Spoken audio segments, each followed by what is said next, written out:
Let's take a look at another pointed issue question. This one also is a disagree question. And again, the question stem contains the phrase most support, right? The dialogue provides most support for the claim that Carolyn and Arnold disagree over. And for now, I'm just going to skip this, right? Because I want to focus on the, again, this spectrum of explicitly stated to strongly implied. Where on this spectrum is the disagreement going to fall? And the question stem is cluing us in that it's probably on this end of the spectrum, which means for at least one of these two people, maybe both of them, we might have to do an MSS first, right? To figure out what Carolyn's really saying, we have to read her statements and be like, all right, on the basis of this, I can draw out some further claim that you agreed to, okay? Or perhaps it's Arnold.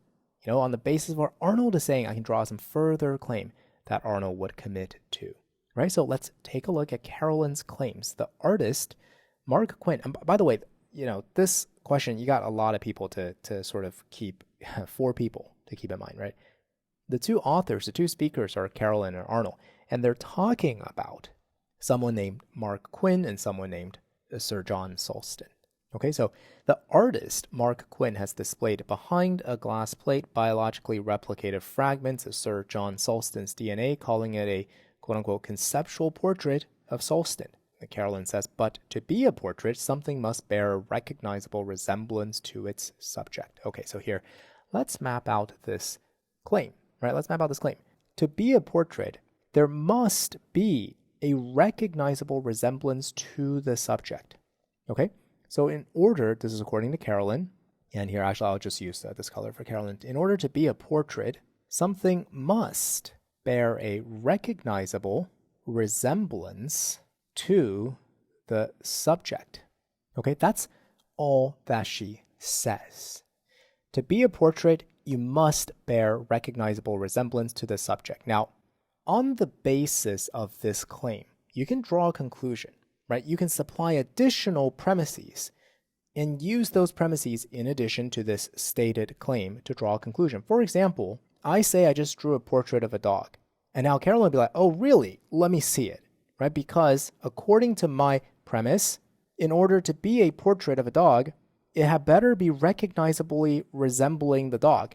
All right, well, here you go, Carolyn. Here's my portrait of a dog.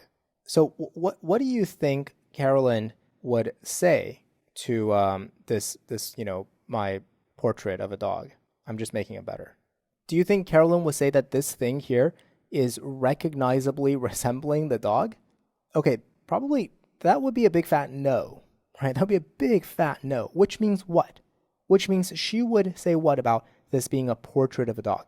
In order to be a portrait, it must bear recognizable resemblance subject. What would she say to this?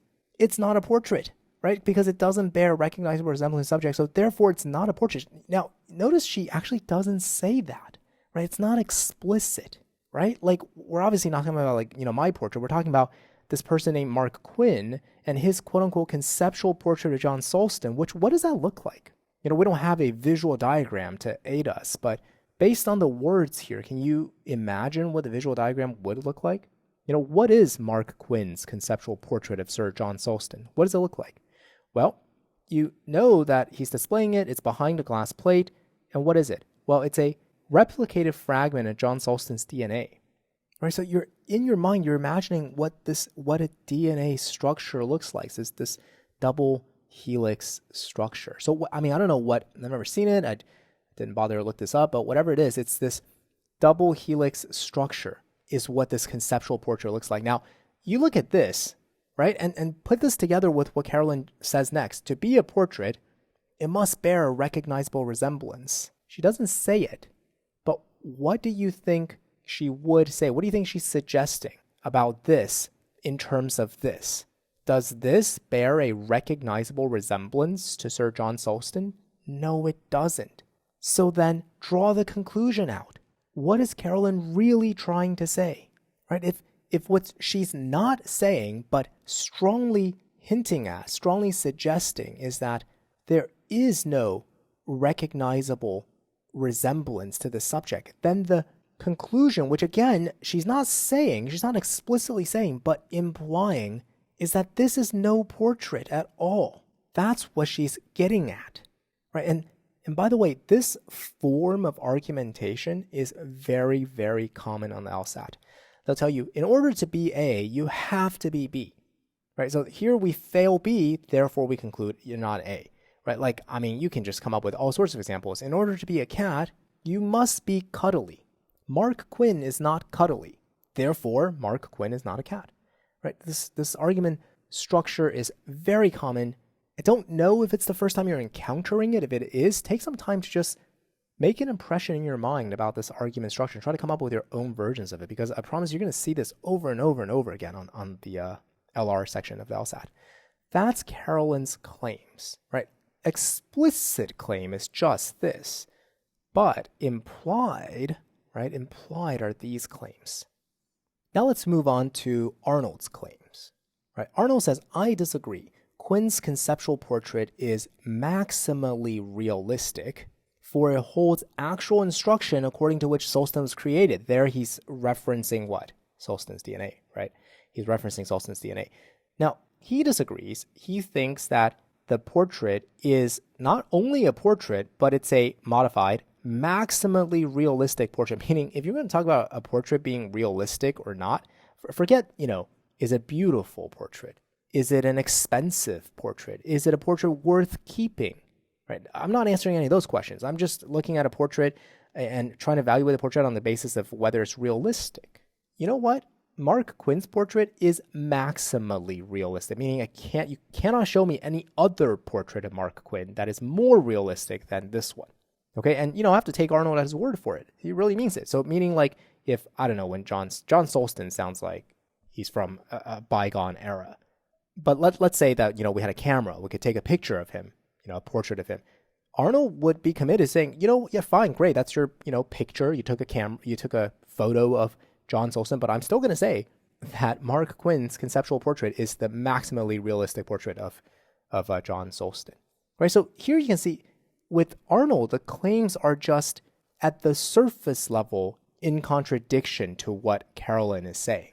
Right. Whereas Carolyn explicitly stated to be a portrait, you have to bear a recognizable resemblance to a subject, and then implying that because Mark Quinn's conceptual portrait doesn't bear a recognizable resemblance to the subject, concluding, again, implying the conclusion that therefore it's not a portrait. Whereas Arnold just, Arnold's like, I understand what you're hinting at, Carolyn. I understand you're hinting at this, but I disagree. I think not only is it a portrait, right? Not only is it a portrait, it's a maximally realistic portrait. Okay, so there is our disagreement. And you can see the work we had to do to tease it out, right? To most support. For Carolyn, you had to tease out her claim. Arnold, on the other hand, just explicitly states the claim, and it's these two claims that are in contradiction. So with that, we can look at answer choice E. Carolyn and Arnold disagree over whether the object described by Quinn as a conceptual portrait of John Sulston is actually a portrait of John Sulston. Here, Carolyn would say no, right? And Arnold would say yes. Arnold explicitly says it is an actual portrait of John Sulston because he says it's a portrait. Not only is it a portrait, it's a maximally realistic portrait. That's just all explicit. Whereas for Carolyn, the no is not explicit, it's implicit. She's implying that it's not a portrait of John Sulston. Okay, so here you see very clearly how the MSS is working, right? Like based on this, you have to do an MSS support answering no, it's not a portrait. But for Arnold, it's just explicitly stated that he thinks it is a portrait. Okay, now I want to look at C, which is really attractive. Okay, it is really attractive. Now let's look at what C says. Carolyn and Arnold disagree over whether the object described by Quinn as a conceptual portrait of John Sulston bears a resemblance, right, a recognizable resemblance to Sulston. Here you can see that from Carolyn's perspective, she is implying that the answer is no. Just like how here she's implying that the answer is no, it's not actually a portrait of Sulston. And why is it not a portrait? Because it doesn't bear a recognizable resemblance to Sulston. Right? Yeah, fair enough. Okay, fair enough.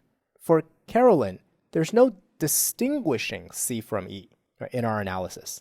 they are both supported in the same way. But for Arnold, there is distinguishing C from E. Again, with E, he explicitly states that it is a portrait, but for C, he doesn't say anything about whether it bears a recognizable resemblance to Solston, right? I mean, think about what this means.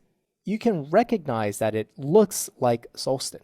Presumably, Arnold knows what the portrait looks like. Actually, we don't have to presume that. He surely knows what the portrait looks like, right? Because he says it holds instructions. So he knows the portrait looks like this.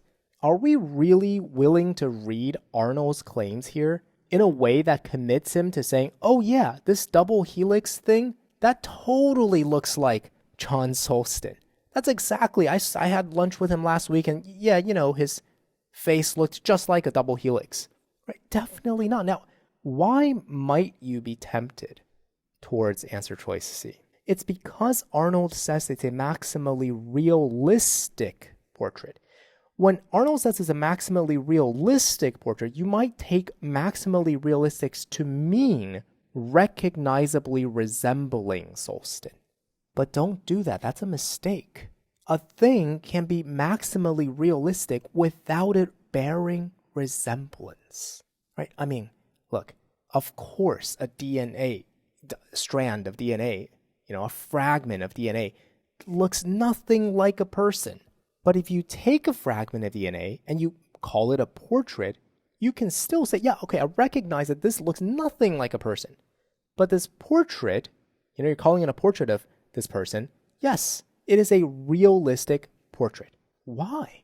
Right? Carolyn would surely object to this. Carolyn would be like, why are you calling it a portrait? You just conceded that it looks nothing like John Solston. Arnold would say, yeah, fine, I did. But that's because I have a different definition of what a portrait is. I think this is a realistic portrait in spite of the fact that this looks nothing like the person. I think it's realistic because it holds the actual instructions according to which Solston was created. Do you see what I mean? Like they're separable discussions. They're separable conversations, right? They're separate ideas.